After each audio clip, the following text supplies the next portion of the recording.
nothing happens immediately. So in the beginning, we can't see any results from our practice.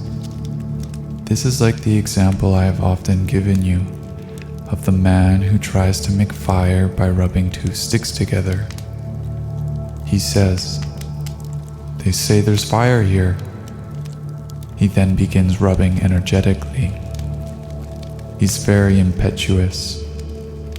He rubs on, but his impatience doesn't end. He wants to have that fire, but the fire just doesn't come. So he gets discouraged and stops to rest for a while. He starts again, but by then the initial heat he had has disappeared, so this going is slow. He just doesn't keep at it long enough. He rubs and rubs until he is tired, and then he stops altogether. Not only is he tired, but he becomes more and more discouraged. There's no fire here. He finally decides and gives up completely.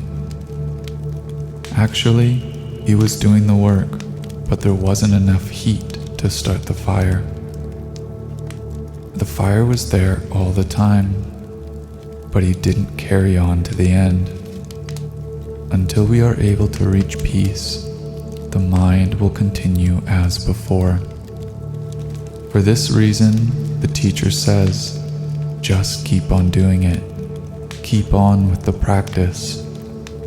Maybe we think, if I don't yet understand, how can I do it? Until we are able to practice properly, wisdom won't arise. So we say, just keep on with it. If we practice without stopping, we'll begin to think about what we are doing and consider our practice.